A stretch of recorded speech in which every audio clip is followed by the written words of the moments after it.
Zeynep Her Şey Dahil'den herkese merhaba. Bu videoda çok lezzetli bir tarifle karşınızdayım. Tart kalıbında nefis bir pizza yapıyorum. Şimdi hiç vakit kaybetmeden bu çok lezzetli olan tarifin yapımına geçiyorum.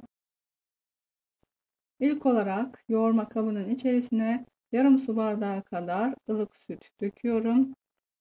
Daha sonra bir tane yumurta ekliyorum. Çeyrek çay bardağı kadar da sıvı yağ ekliyorum. Bir paket kuru instant maya ekliyorum. Ve eklediğim malzemeleri şöyle biraz çırpıyorum.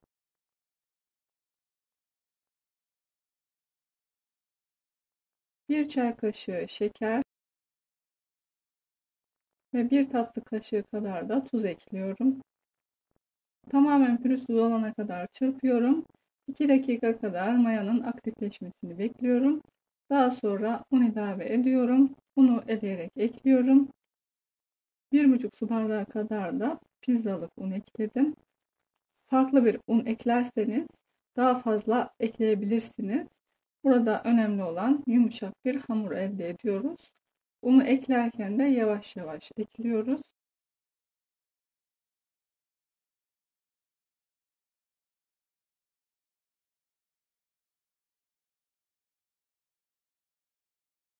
Hamurun kıvamı daha da güzel olsun diye masanın üzerine alıyorum ve masanın üzerinde de biraz yoğuruyorum. Ve gördüğünüz gibi ele yapışmayan yumuşak bir hamur elde ediyoruz.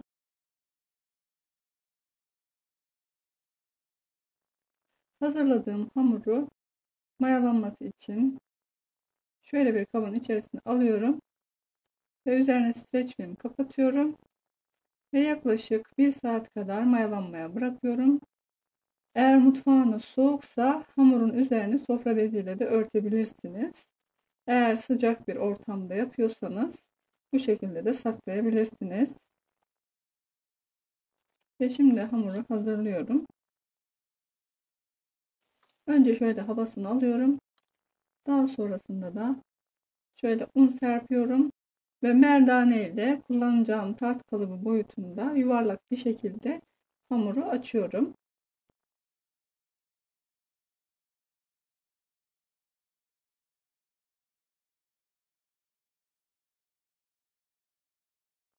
Ben böyle bir tart kalıbı kullanıyorum.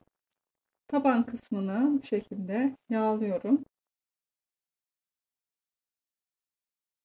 ve hamuru kalıbın içerisine alıyorum. Kalıptan biraz taşmış, biraz büyük yapmışım. Hiç sıkıntı değil. Kenar kısımlarını kalıbın içine doğru katlıyorum. Tamamen kalıp boyutunda açarsanız daha iyi olur.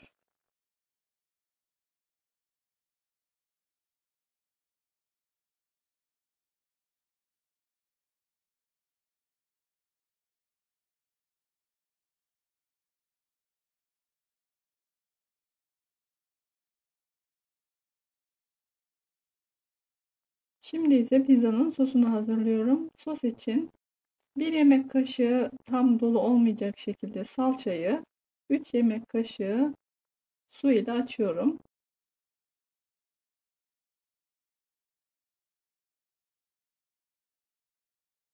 Daha sonra içerisine 1 çay kaşığı tuz, 1 çay kaşığı da kekik ekliyorum. Tuz miktarını kendinize göre ayarlayabilirsiniz. Şöyle 2-3 yemek kaşığı kadar da sıvı yağ ilave ediyorum. Ve eklediğim malzemeleri güzelce karıştırıyorum. Pizza sosu bu şekilde hazır olmuş oluyor. Daha sonra hamurun üzerine bu sosu döküyorum. Ve her tarafına gelecek şekilde sosu sürüyorum.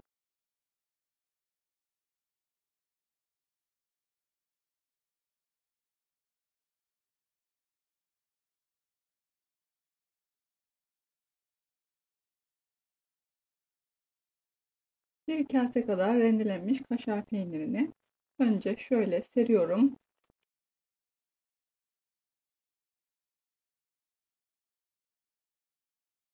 Daha sonra elinizde ne varsa ve ne seviyorsanız pizzada o malzemeleri üzerine bu şekilde diziyoruz. Ben önce sucuk ve sosis ekliyorum. Daha sonra domates ve biber ekliyorum. Ve son olarak da siyah zeytin ekleyeceğim. Dilediğiniz malzemeyi katabilirsiniz.